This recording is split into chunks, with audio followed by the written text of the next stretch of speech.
말씀을 나누겠습니다. 잘 살기 첫 번째 아이로라는 제목으로 오늘 같이 내용 나누겠습니다.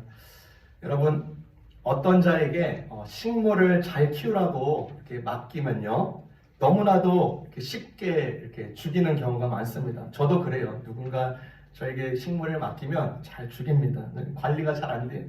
그런데 어느 권사님의 손에만 갖다 대면요, 식물이 살아납니다. 훌륭한 농부처럼 나무를 살려요.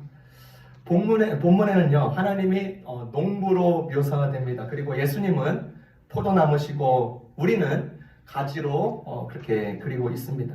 농부이신 아버지께서 나무를 위해서 그리고 가지를 위하여서 가지치기를 하십니다. 그래서 무슨 가지를 치시는가, 크게 세 가지로 함께 여러분과 나누고자 합니다. 첫 번째는요, 죽은 순, 죽어가는 순을 가지를 치십니다. 그 죽은 순, 죽어가는 순을 치십니다. 죽은 혹은 죽어가는 순에 대해서 언급하기 전에요, 먼저 다뤄야 될 중요한 내용이 있습니다. 오늘 본문에 나오는 2절의 내용입니다. 15장 2절에 보면 농부이신 아버지는요, 나무에 붙어 있으면서도 열매를 맺지 못하는 가지는 아버지께서 다 자르신다고 하셨습니다. 여러분, 자른다라는 이 표현 아이로인데 가지의 입장에서는요, 냉혹해 보일 수 있습니다. 따뜻하고 마음 깊은 농부와 전혀 다른 모습일 수 있습니다. 그런데 여기서 자른다라는 이 아이로라는 단어는요, 두 가지 경우로 쓰입니다. 첫 번째는 자른다, 두 번째는 들어 올린다라는 뜻입니다. 잘 알다시피요, 포도나무 가지는요, 이리저리 향방이 없이 많이 자랍니다. 그래서 농부는요, 포도나무를 보면서 가지가 제대로 자리 잡히게끔 향방을 맞추어서 들어줘야 합니다. 그래야 죽지 않아요. 그래야 영향을 제대로 받을 수 있게 됩니다. 2절을 보면서 저나 여러분이나 우리 모두가요, 많이 오해를 합니다. 아, 나는 아버지께 속한 줄 알았는데 하나님 마음에 들지 않으면 나를 여지없이 잘라버리시겠구나. 그래서 그런 공포심 가운데 신앙생활을 하는 건 아닌지 우리 자신을 잘 돌이켜봐야 되는 것입니다. 여러분, 하나님 아버지는요, 참된 농부십니다. 따뜻하고 어미 같은 농부세요. 공포의식을 주장하면서 조장하면서 너 열매 안 맺어? 너 아웃! 그러면서 싹둑! 이런 분이 아니시라는 것입니다. 오히려 그 가지를 들어서 어떻게든 살리고 최상급 포도가 열리도록 도우시는 좋으신 하나님이신 것입니다. 하나님은 아이로 하시는 것입니다. 이 뜻은 제거의 뜻이 아니라 들어 올려 건지겠다라는 뜻이에요. 그분은 참된 농부시기 때문에 그렇습니다. 여러분, 제가 8살 때요, 시골에 살다가 처음으로 서울에 방문할 일이 있어서 지하철을 처음으로 타봤습니다. 시골에서 친척집에 서울로 가는 길에 이제 지하철역을 이용하는 것이에요. 지하철을 생전 처음으로 보는 것이기 때문에 너무나도 신이 났습니다. 부모님의 손을 뿌리치고요, 먼저 타려고 급하게 내려가다가 뛰어가면서 혼자 탄 채 그만 지하철 문이 닫혀버리고 말았어요. 뒤에 따라오시는 부모님이요, 망연자실합니다. 저는 지하철 문에 닫혀서 부모님과 생 이별을 했어요. 저는 그 순간부터 죽은 것입니다.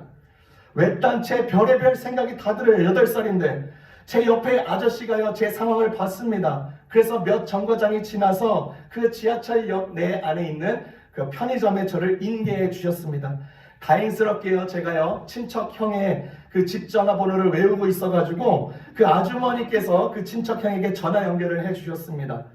제가 그 형한테 전화하는 것입니다. 형, 내가 지하철에서 이런 일이 생겨서 혼자 있게 됐어.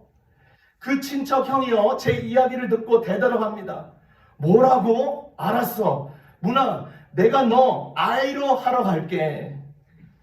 여기서 친척 형이 저의 얘기를 듣고요, 알았어 문아, 내가 너 상황 들어보니까 너 좀 맞아야겠다. 너 크게 좀 혼나야겠다. 정신 어디 못 차리러 다니네. 이렇게 이야기할 수가 없는 것입니다. 응, 문아, 내가 너 건스러 갈게. 내가 너한테 갈게. 이것이 아이로입니다. 포도원 농부는요, 포도나무 가지를 돌보기 위해서 들어 올리는 작업이 필수인 것을 잘 알고 있어요. 포도나무 가지가 열매를 맺을 수 있으려면요, 땅에서 어느 정도 높이에서 반드시 들어 올려 줘야 합니다. 바로 이것이 포도나무에 연결되어 있으나 비실비실한 가지들에게 하나님이 하시는 일입니다. 여러분, 포도나무에 그 연결된 가지는요, 다양한 순과 잎을 냅니다. 농부가 순과 잎을 가지치기 할 때처럼 하나님은요, 우리 삶의 인생에 나타나고 있는 순과 잎을 정리하실 때가 있습니다. 그중 첫 번째가 그 죽은 순, 죽어가는 순이라는 것입니다. 하나님은요, 가지인 우리에게 죽은 순이 남아 있어가지고 가지처럼 망쳐버리지 않기를 원하시는 것입니다. 그래서 죽은 순과 죽어가는 순에 손을 내십니다. 몸에서 암덩어리를 제거하는 의사처럼 하나님은 우리의 삶 속에서 자라나기 시작하는 악한 것들을 도려내기 시작합니다. 들어서 도려내요. 악한 습관, 해로운 관계를 형성하고 우상을 끌어안고 따르고 염세, 또 비관, 불신 등 많은 영역이 죽은 순일 수 있습니다. 제가 새해가 지난 며칠 동안에요, 시간이 조금 내어서 제가 소설 삼국지를 읽게 되었습니다. 그 안에 보면요, 별의별 인간들의 실상이 다 드러납니다. 비애가 있고 비굴함도 있고 등에 칼 꽂는 듯이 사람을 대하는 악랄함이 있고 갈라치기가 있고 정치꼼수, 권력 묘수, 의리, 배신 등이 다 드러납니다. 등장하는 사람들을 보면요, 네 부류로 나눌 수가 있어요. 첫 번째는 어떤 것에 대해서 자기가 모른다는 것을 진짜 모르는 사람입니다. 이 사람은 바보입니다. 이 사람은요, 정말 피해야 되는 사람이에요. 그리고 어떤 것에 대해서 자신이 모른다는 것을, 이 모른다는 것 자체를 아는 사람이 있습니다. 이 사람은 단순한 사람이기 때문에 가르치면 됩니다. 세 번째 유형은 알고 있다는 것, 자기가 무언가를 알고 있다는 것을 모르는 사람입니다. 이 사람은 자고 있는 사람이기 때문에 깨우쳐주고 깨워주면 되는 것입니다. 네 번째 사람은 어떤 것에 대해서 알고 있고 그 알고 있다는 것을 아는 사람입니다. 그는 현명한 자예요. 그래서 어떻게든 이런 사람들을 따르려고 노력해야 되는 것입니다. 이 네 명의 사람의 부류에 따라서 죽어가는 수는요, 자기가 모른다는 것을 모르는 영역일 수 있다는 것입니다. 즉 자신의 가지에 붙어있는 죽어가는 순이, 죽어있는 순이 뻔히 있다는 것을 보는데도 이 작은 순이 내 자신을 죽음으로 이끌고 있다는 사실을 모르고 있다는 것이에요. 사실 무시하고 있는 것입니다. 바보인 것이죠. 저는 이 부분을 보면서 삼손이 떠올랐습니다. 그는 하나님께서 세우신 사사이자 나실인이었습니다. 나실인, 포도주와 독주를 멀리하고 시체를 멀리하며 머리에 삭도를 대지 말아야 됐습니다. 그런 그는 독자적으로 포도원에 들어가요. 호랑이 굴속굴에 들어가는 격입니다. 사자를 죽이고요, 시체를 만집니다. 또한 시체 안에 있는 그 꿀을 떠서 먹으면서 당당하게 걸어가고 있는 이 삼손의 모습을 보면 멋있기보다는 한심해 보입니다. 나실인의 모습을 팽개쳐버리고 아무렇지도 않게 죽어가는 순이 자신을 점령하도록 내버려 둡니다. 그 순은요, 어디까지 갑니까? 삼손의 죽음까지 가는 거예요. 아무리 천하의 제일 힘셀 자일지라도 죽어가는 순이 내 영역에서 활발히 활동하도록 내버려둬서는 안 되는 것입니다. 결국 그 작고 작은 순이 전체 가지를 망치기 때문인 것입니다. 여러분, 제가요, 도덕적으로 보다 나은 삶을 살기 위해서 죽어가는 순을 제거하는 식의 정도로 그 의미를 말해주고 있는 것이 아닙니다.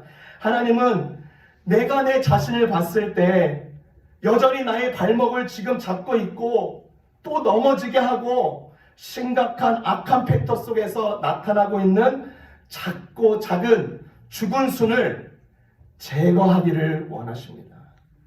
그 일에 함께 하나님은 기꺼이 도우시고 들어 올리시겠다고 약속하십니다. 그래서 여러분 가운데 우리 자신을 볼 때, 내 자신을 볼 때 죽은 순, 죽어가는 순이 무엇인가 정말 기묘하게 아주 마음을 다해서 살피고 거기에 부분에 있어서 깨어있는 모든 성도가 되시기를 주님의 이름으로 축원합니다. 두 번째입니다. 아이로, 이 의미는 어떤 가지치기를 하시는데 영양분을 앗아가는 순을 이렇게 처리하십니다. 여러분, 포도나무를 자세히 보면요, 붙어있는 이 가지를 유심히 보면 영양분을 빼앗아가는 순들이 있습니다. 이 순은요, 영양분을 뺐는데 열매 맺으려고 뺏는 게 아닙니다. 이 포도나무의 영양분을 뺏어가는 거예요. 열매 맺게 하는 가지에 있는 영양분을 뺏어가는 거예요. 겉으로는요, 해롭거나 파괴적으로 보이지 않지만 가지가 열매를 맺기 위해서 필요한 에너지를 훔쳐가고 있는 것입니다. 이것은 반드시 떨쳐져야 될 것입니다. 포도나무를 맺기 위해서, 가지를 위해서입니다. 여러분, 우리의 인생 속에서요, 다른 곳으로 영양분이 빠져나가는 경우가 너무나도 많습니다. 누구에게는 스포츠일 수 있습니다. 누구에게는 노름일 수가 있어요. 어떤 자는요, 하루 종일 뉴스에 매여 있는 자들이 있습니다. 어떤 자는 온라인 글마다 일일이 댓글을 남기면서 자기 욕구를 다 분출해버리는 사람들이 있습니다. 거짓 사상이 우리의 영양분을 가져갑니다. 부정한 생각, SNS에 나타나는 모든 선전, 남의 이목에 영양분을 빼앗깁니다. 또한 과도한 욕심이요, 그럴 때가 있습니다. 사실 이 모든 것들은요, 우리가 잘 알다시피 결핍을 느끼기 때문에 시도하는 것들입니다. 그러나 사실 이런 것들로 결핍을 채우면 채울수록 그것을 더 채울 수 있다고 생각을 했는데 더 깊은 결핍에 빠지게 됩니다. 왜냐하면 그것들이 사실 영양분을 빼앗기 때문인 것입니다. 여러분, 우리에게는요, 기본적으로 욕구가 있습니다. 정상입니다. 그런데 이 욕구를 해소하기 위한 절차나 방법이요, 비정상적일 때 문제가 반드시 일어나는 것입니다. 잘못 행하여 영양분이 다 빠져나갑니다. 그래서 영성신학자 유진 피터스는 정확하게 지적했습니다. 내 삶은 하루 24시간 7주 7일 동안 쉬지 않고 가동되는 욕구 생산 공장이다. 그러면서 이런 내용을 말하더라고요. 아침 식사 때 오트밀 한 그릇으로 식욕을 채워도 정오에는 스프와 샌드위치가 땡긴다. 몸을 따뜻하게 해줄 뿐만 아니라 나를 돋보이게 하는 개성을 표현해주는 옷에 대한 욕구는 유행에 맞게 정기적으로 업데이트를 하려고 한다. 그래야 끝없이 사회적 인정 욕구가 채워진다. 주변 사람들과 기업과 회사는 내게 그런 욕구들을 있음을 알아채리고 그것을 이용할 방법을 집요하게 찾는다.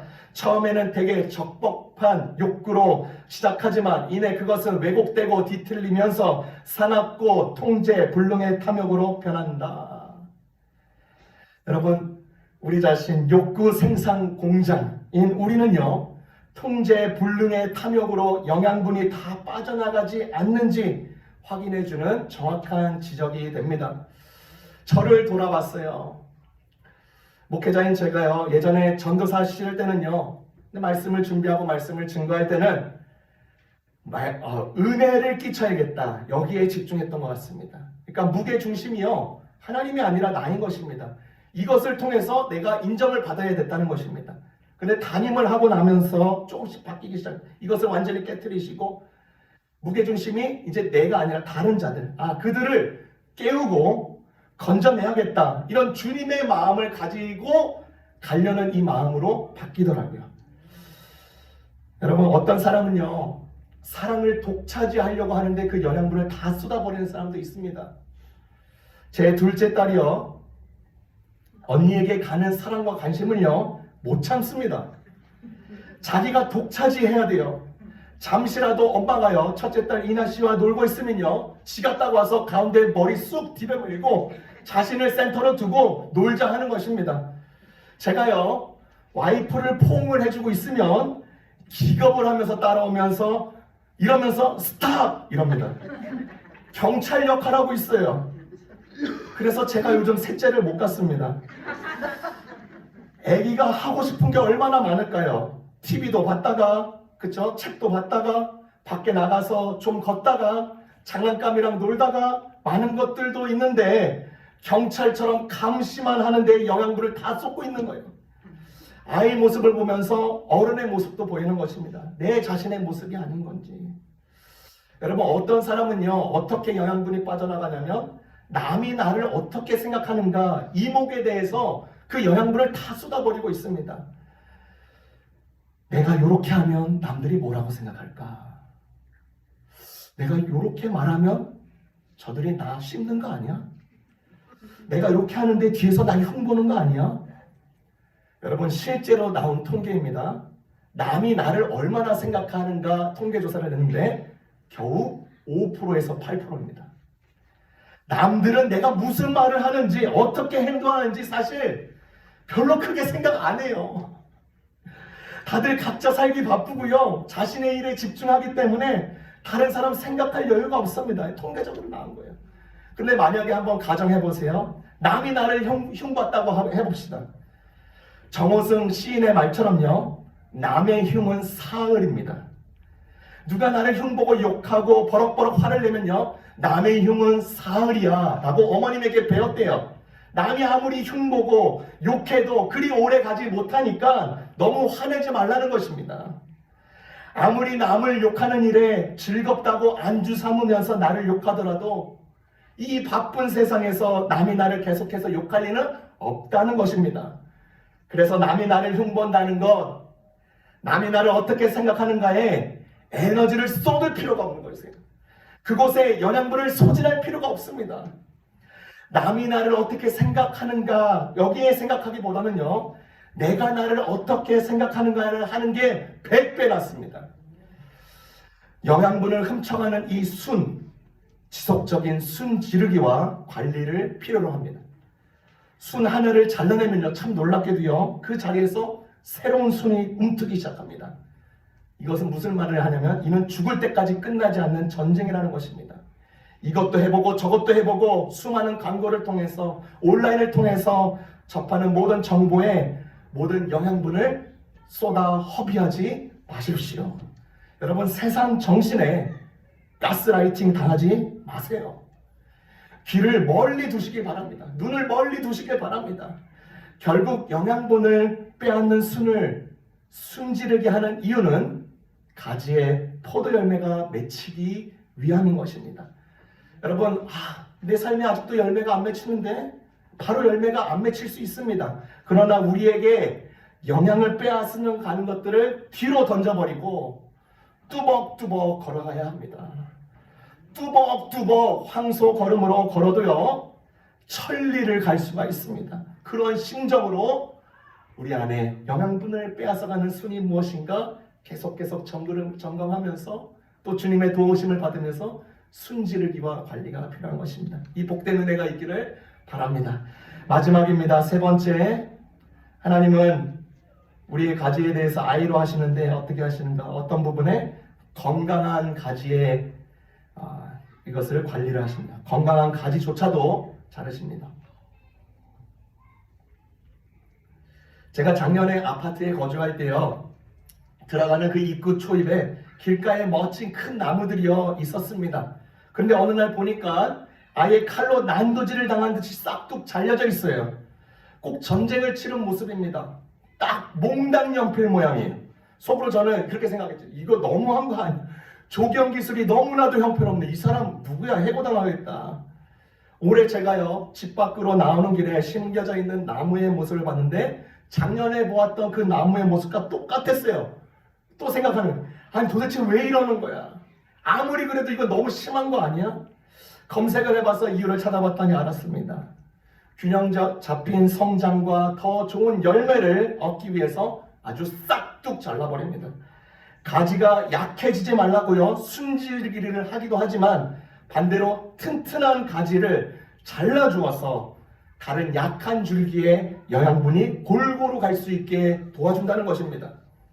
그래서 원예학 교수 중에 한 분은요, 원예가와 농부가 저지르는 가장 큰 실수가 뭐냐면 가지치기를 충분히 하지 않는 것이라고 지적했습니다.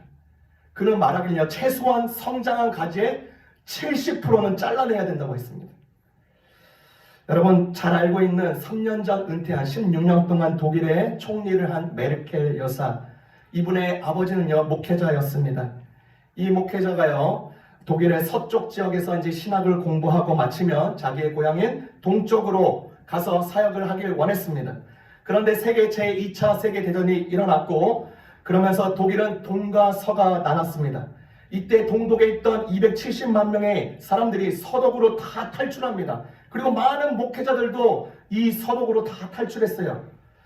이 분은 이 서쪽이 이제 부흥하고 번창하고 있으니까 서쪽에서 맘 놓고 목회하면 되는 것입니다. 이때 메르켈 여사가 6살이었습니다. 그러니까 나이도 어리고 집안도 자리 잡혀가 있고 사람들도 몰려오니까 여기 있으면 되는 것입니다. 그런데 자리가 잡혀가 있는데 그분은 안정된 자리를 자릅니다. 큰 결단이죠. 그리고 동독으로 갑니다. 거기서 메르켈은요, 그 아버지가 목회하는 그 신앙 공동체를 통해서 민족 공동체, 국가관을 배웁니다. 그래서 그가 한 유명한 말을 자주 하죠. 내가 곧 국가다. 그래서 이 국가에 대한 이 마음이 얼마나 애틋한지요. 여러분, 한때 어느 목회자는요, 목회를 잘하고 있었습니다. 그런데 어느 한 중요한 날이 있었어요. 어느 거린이 배가 고파서 길거리에서 죽은 모습에 큰 충격을 받았습니다. 안정되게 목회를 하면서 누구에게나 인정을 받고요. 그리고 그런 모습이 감사하기도 했지만 그 모습을 보면서 큰 충격에 휩싸였습니다. 그래서 그는 결단하기를 스스로 목회를 사임을 하고 김치찌개 집을 엽니다. 누구나 적은 돈으로도 밥을 먹게 해서 사람들을 든든하게 살리게 하는 거, 그러고 싶다는 것이죠. 여러분, 우리 자신 혹은 가까운 사람들이요, 멀쩡한 가운데 혹은 안정된 가운데 가지를 처지는 것 같은 경험이 있을 수 있습니다. 그럴 때마다요, 분명하게 기억해야 합니다.